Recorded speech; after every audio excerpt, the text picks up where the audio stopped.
Bismillahirrahmanirrahim. Assalamualaikum warahmatullahi wabarakatuh. Alhamdulillah wassalatu wassalamu ala rasulillah wa ala alihi wa ashabihi wa man tabi'ahum bi ihsanin ila yaumiddin, amma ba'd. Ya, kelas 9 ya.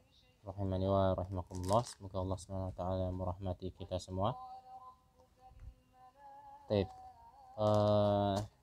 Mulai sekarang insyaallah untuk pengampu PKN diganti saya ya. Yang dulunya Ustadz Joni, sekarang saya. Baik. Afwan kelas 11 ya ini. Ya. Kita lanjutkan tentang pelajaran PKN, pendidikan kewarganegaraan. Kita masuk ke pertemuan yang ke-9. Ya, ke-9 kita akan membahas di bab yang ketiga, yaitu sistem hukum dan peradilan di Indonesia. Subbab yang akan kita pelajari adalah ya, sistem hukum di Indonesia bagian yang pertama. Apa yang akan kita pelajari lebih detail, yaitu tentang makna dan karakter hukum yang ada di Indonesia. Hukum, apa sih hukum itu? Ya. Hukum adalah suatu sistem yang dibuat manusia untuk membatasi tingkah laku. Agar apa? Agar tingkah laku manusia tersebut dapat terkontrol ya, dapat diawasi. Ya, tidak sewenang-wenang. Hukum adalah aspek penting dalam pelaksanaan rangkaian kelembagaan. Hukum mempunyai tugas menjamin adanya kepastian. Dapat diartikan, hukum adalah aturan atau ketentuan tertulis maupun tidak tertulis yang mengatur kehidupan masyarakat dan menyediakan sanksi bagi pelanggarnya. Nah, untuk mewujudkan kepastian tersebut ada sanksi bagi siapapun yang melanggar. Itulah hukum.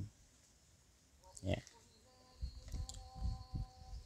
Salah satu hukum yang mengatur subjek hukum ya, dan juga hubungan antar subjek tersebut adalah hukum privat. Ya.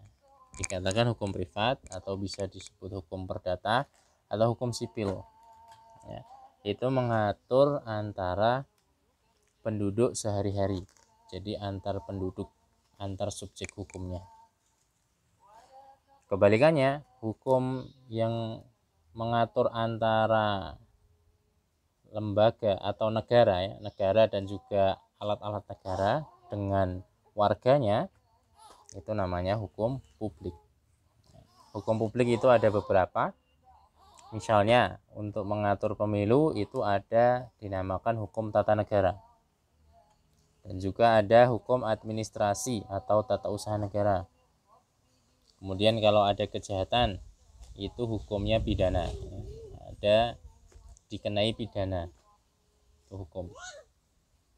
Bisa dilihat ya di sini hukum dagang. Hukum dagang itu masuk ke mana? Masuk ke hukum perdata, private, karena perdagangan itu antar penduduk ya, antar warga.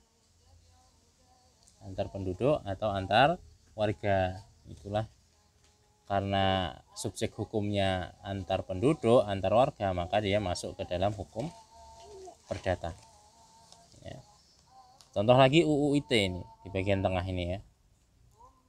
Yang UU ITE ini banyak apa ya masalahnya ya. Kalau kata orang itu pasalnya pasal karet. UU ITE itu sedikit-sedikit lapor, sedikit-sedikit lapor. Gitu.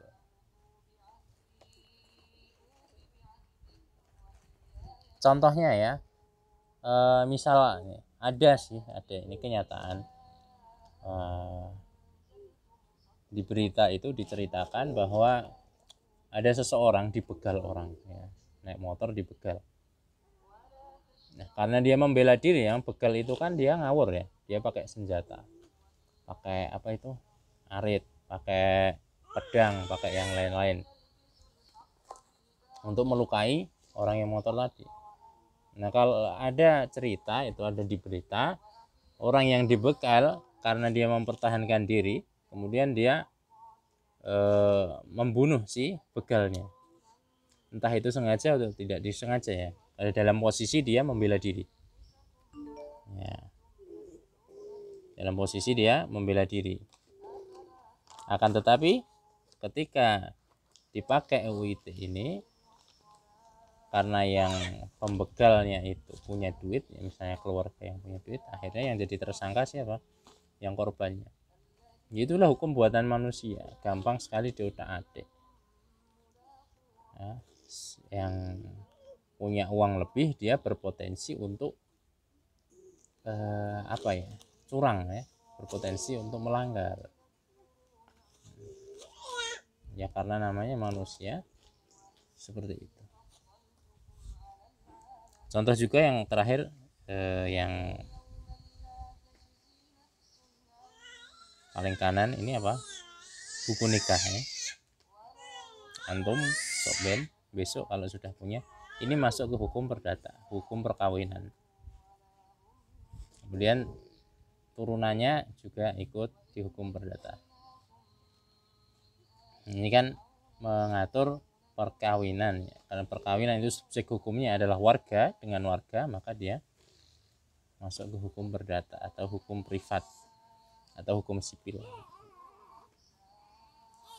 Nah, perbedaan hukum privat dan hukum publik ya di sini dijelaskan. Secara pengertian sudah beda. Hukum publik dia itu hukum yang mengatur hubungan antar warga dengan negara. Nah, jadi ini nanti kalau bermasalah warga versus negara. Sedangkan hukum yang privat itu hukum yang mengatur hubungan antar individu dengan individu lain yang menitikberatkan pada kepentingan perorangan. Jadi kalau seseorang punya masalah dengan orang lain, dia tempuh melalui jalur hukum, itu hukum privat. Masuknya ke hukum privat, hukum perdata. Jenis atau cakupannya ya, untuk hukum publik ada hukum tata negara, hukum administrasi negara, hukum pidana, hukum internasional. Kalau hukum privat ada hukum perdata, ada hukum dagang ya.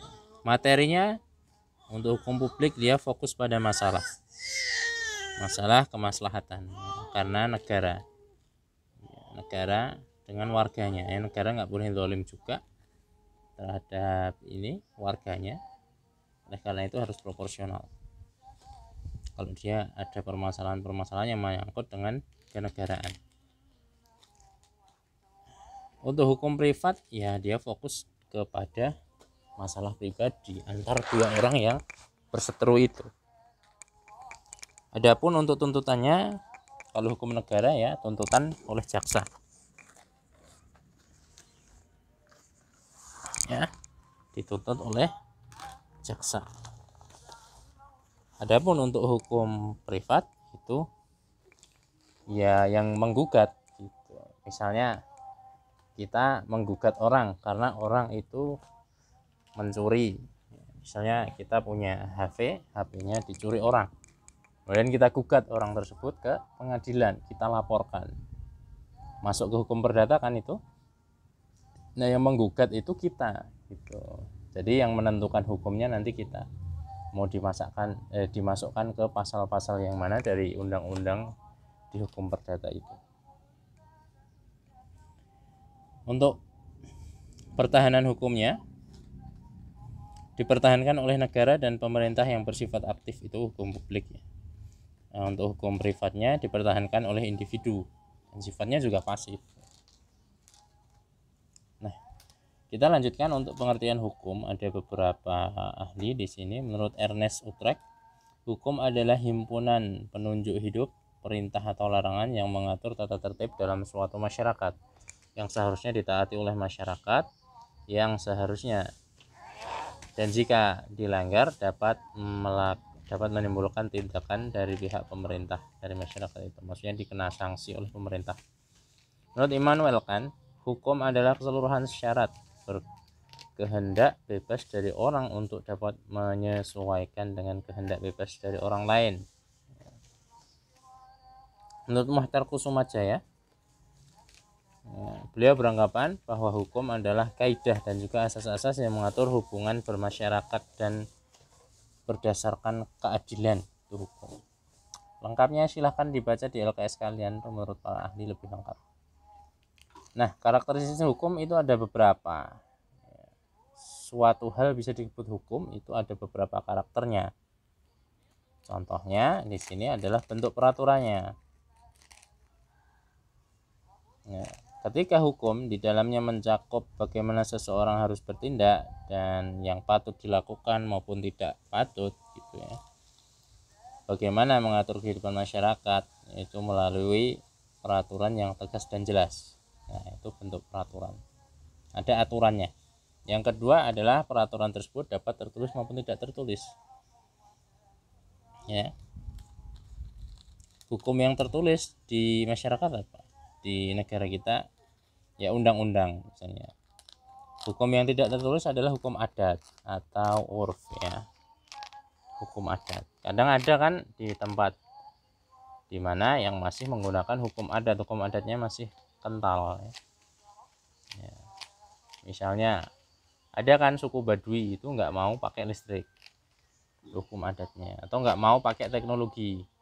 Kalau jadi suku di sana mau jadi orang suku sana yo nggak boleh pakai teknologi, HP nggak boleh, laptop nggak boleh, barang-barang elektronik yang lain kebutuhan rumah tangga juga nggak boleh.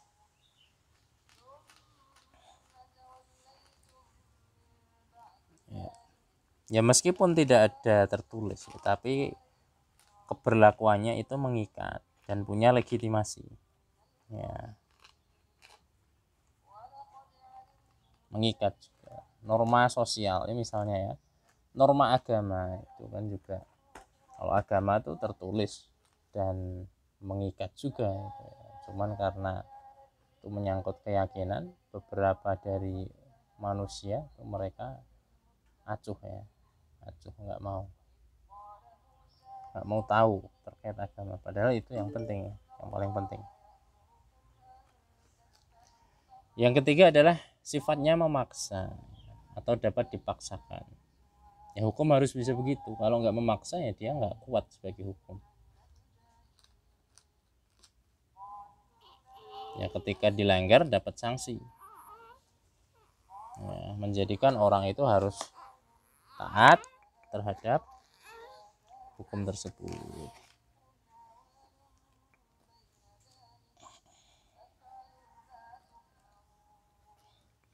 Kemudian paksaan dilakukan melalui alat-alat kelengkapan pemerintah demi mewujudkan karakteristik hukum yang ketiga, yaitu memaksa. Yaitu memaksa punya alat-alat yang digunakan untuk memaksa ya.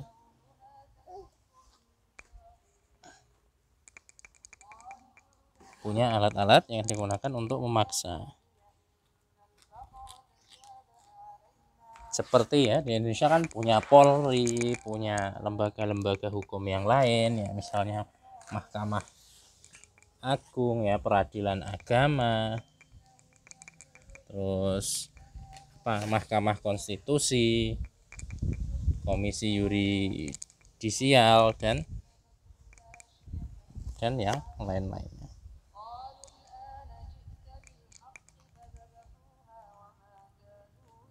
Ada hakim, ada jaksa ya, dan lain-lainnya.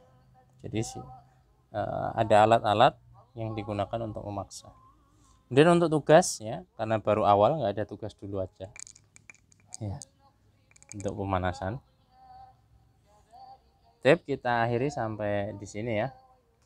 Kalau ada yang kurang paham silahkan ditanyakan. LKS kalian dibaca ya untuk detailnya. Subhanakallahumma wa bihamdika, asyhadu an la ilaha illa anta, astaghfiruka wa atubu ilaik. Wassalamualaikum warahmatullahi wabarakatuh.